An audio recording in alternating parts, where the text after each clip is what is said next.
युद्ध के मैदान में एक ऐसा क्षण आया जब समय रुक गया था। कुरुक्षेत्र की धूल भरी जमीन पर खड़े अर्जुन के हाथ कांप रहे थे और उनका गांडीव धनुष भारी लग रहा था। सामने खड़ी थी कौरव सेना, जिसमें उनके अपने गुरु, चचा और भाई शामिल थे।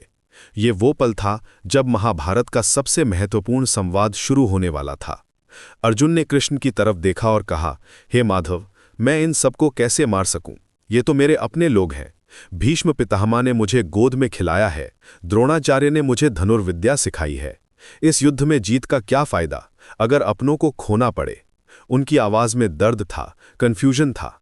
वो वॉरियर जो कभी किसी से नहीं डरा था, आज अपने ही इमोशंस के सामने हार मान रहा था। कृष्ण मुस्कुराए, उनकी आंखों में एक अजीब सी चमक थी। अर्जुन, तुम सिर्फ शरीर को देख रहे, वो आत्मा को नहीं। आत्मा अमर है, वो कभी मरती नहीं। जैसे इंसान पुराने कपड़े उतारकर नए पहनता है, वैसे ही आत्मा एक शरीर छोड़कर दूसरा अपनाती है। उनकी आवाज में एक डिवाइन अथॉरिटी थी जो अर्जुन को पहले कभी महसूस नहीं हुई थी, लेकिन अर्जुन का मन अभी भी शांत नहीं हुआ था। कृष्ण, तुम कहते हो कि मैं अपना कर्म करूं, लेकिन ये कर्म तो पाप लग रहा है। इतने सारे लोगों की हत्या करना, ये कैसे सही हो सकता है? उनके चेहरे पर डेस्परेशन साफ दिख रही थी। तब कृष्ण ने कुछ ऐसा कहा जिसने अर्जुन की दुनिया हिला दी। अर्जुन, मैं सिर्फ तुम्हारा सारथी नहीं हूं, मैं काल हूं, समय हूं। ये सब लोग पहले से ही मर चुके हैं। तुम सिर्फ एक इंस्ट्रूमेंट हो, एक माध्यम हो। तुम्हारे युद्ध करने या न करने से कुछ नहीं बदलेगा। उनकी आवाज में अब एक कॉस्मिक पावर की गूंज थी। अर्जुन कंफ्यूज हो गए।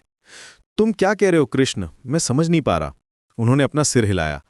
अगर तुम सच में भगवान हो तो मुझे अपना असली रूप दिखाओ, मुझे प्रूफ चाहिए। कृष्ण की मुस्कान और भी गहरी हो गई। ठीक है अर्जुन, लेकिन पहले मैं तुम्हें डिवाइन आईज देता हूं, क्योंकि अपनी नॉर्मल आंखों से तुम मेरे विराट स्वरूप को नहीं देख सकोगे। उन्होंने अपना हाथ अर्जुन के माथे पर रखा। अचानक अर्जुन की आंखों में एक अजीब सी शक्ति आ गई। वो फील कर सकते थे कि कुछ बदल रहा है। हवा में एक स्ट्रेंज एनर्जी थी, जैसे पूरा यूनिवर्स होल्ड कर रहा हो अपनी सांस। और फिर कृष्ण ने अपना विराट रूप दिखाया। अर्जुन की सांस रुक गई। उनके सामने जो दिखा वो किसी भी इंसानी इमेजिनेशन से कहीं ज्यादा था। कृष्ण का शरीर अनंत हो गया था। उनके हजारों हाथ थे, हजारों मुंह थे, हजारों आंखें थीं। उनके शरीर से सूरज जैसी रोशनी निकल रही थी। पूरा यूनिवर्स उनके अंदर दिख रहा था। स्टार्स, प्लैनेट्स, गैलेक्सीज, सब कुछ कृष्ण के विराट शरीर का हिस्सा था। यह सिर्फ एक विजन नहीं था, ये रियलिटी का अल्टीमेट ट्रूथ था। लेकिन सबसे डरावना सीन अभी बाकी था। अर्जुन ने देखा कि कौरव सेना के सभी योद्धा कृष्ण के मुंह में जा रहे हैं। भीष्म, द्रोण, कर्ण, दुर्योधन, सभी उस कॉस्मिक माउथ में समा रहे थे। ये डेथ नहीं था, ये ट्रांसफॉर्मेशन था। लेकिन अर्जुन के लिए ये टेरिफाइंग था। हे भगवान, ये क्या है? मैं डर रहा हूं। आप कौन हैं? आपका ये रूप क्यों इतना भयानक है? उनकी आवाज कांप रही थी, पूरा शरीर थर्रा रहा था।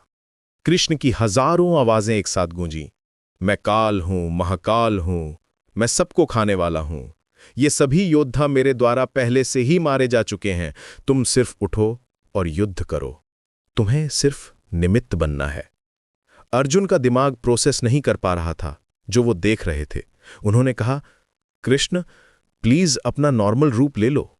मैं ये सब नहीं देख सकता, ये बहुत ओवरवेलमिंग है। उनकी आंखों से आंसू निकल रहे थे। कृष्ण ने अपना सामान्य रूप वापस ले लिया। वो फिर से वही प्यारे, मुस्कुराते हुए कृष्ण बन गए जिन्हें अर्जुन जानता था। अर्जुन, जो तुमने देखा है वो मेरा सच्चा रूप है। लेकिन डरो मत, मैं तुम्हारा दोस्त हूं, तुम्हारा गाइड हूं। अर्जुन ने गहरी सांस ली। कृष्ण, अब मैं समझ गया हूं, आप सिर्फ मेरे सखा नहीं हैं, आप पूरे यूनिवर्स के मालिक हैं। लेकिन एक बात बताइए, अगर सब कुछ पहले से ही डिसाइडेड है तो मेरी चॉइस का क्या मतलब है? कृष्ण ने समझाया, अर्जुन, डेस्टिनी और फ्री विल दोनों एग्जिस्ट करते हैं। हां, ये युद्ध होना था, ये लोग मरने वाले थे, लेकिन तुम्हारी चॉइस ये है कि तुम अपना धर्म फॉलो करोगे या नहीं। तुम वॉरियर हो, क्षत्रिय हो, तुम्हारा धर्म है राइचियसनेस के लिए लड़ना। लेकिन कृष्ण, अर्जुन ने पूछा, अगर मैं युद्ध में किसी को मारूंगा तो क्या मुझे पाप लगेगा? कृष्ण ने जवाब दिया, जब तुम अपने पर्सनल डिजायर्स के लिए नहीं बल्कि धर्म के लिए काम करते हो तो वो कर्म तुम्हें बाइंड नहीं करता। तुम्हें सिर्फ अपना कर्म करना है, रिजल्ट की चिंता नहीं करनी। यही कर्म योग है। अर्जुन को अब क्लैरिटी आ रही थी। तो आप कह रहे हैं कि मैं युद्ध करूं लेकिन अटैचमेंट के बिना? बिल्कुल सही कहा कृष्ण ने। तुम इंस्ट्रूमेंट बनो, डूअर नहीं। जैसे एक सर्जन ऑपरेशन करता है पेशेंट को बचाने के लिए, वैसे ही तुम युद्ध करो धर्म को बचाने के लिए। ये कॉन्वर्सेशन सिर्फ युद्ध के बारे में नहीं था, ये लाइफ के हर एस्पेक्ट के बारे में था। कृष्ण ने अर्जुन को बताया कि कैसे हर इंसान को अपने धर्म के अकॉर्डिंग काम करना चाहिए, कैसे अटैचमेंट छोड़कर काम करना चाहिए और कैसे भगवान में पूरी फेथ रखनी चाहिए। अर्जुन ने पूछा, कृष्ण, ये नॉलेज आपने सिर्फ मुझे क्यों दी? क्या ये सबके लिए नहीं है? कृष्ण मुस्कुराए। ये नॉलेज हर उस पर्सन के लिए है जो सच्चे दिल से इसे जानना चाहता है, लेकिन अभी तुम्हें इसकी जरूरत थी, इसीलिए मैंने तुम्हें दी। ये गीता का ज्ञान आने वाली जनरेशंस तक पहुंचेगा। अंत में अर्जुन ने अपना गांडीव उठाया। उनके चेहरे पर अब कंफ्यूजन नहीं था, बल्कि डिटर्मिनेशन था। उन्होंने कहा, कृष्ण, अब मैं रेडी हूं। मैं अपना धर्म फॉलो करूंगा। आपने जो मुझे दिखाया है वो मैं कभी नहीं भूलूंगा। और इस तरह कुरुक्षेत्र के उस धूल भरे मैदान में एक कॉन्वर्सेशन हुई थी जो आज भी हमें गाइड करती है। ये सिर्फ युद्ध की शुरुआत नहीं थी, बल्कि स्पिरिचुअल अवेकनिंग की शुरुआत थी।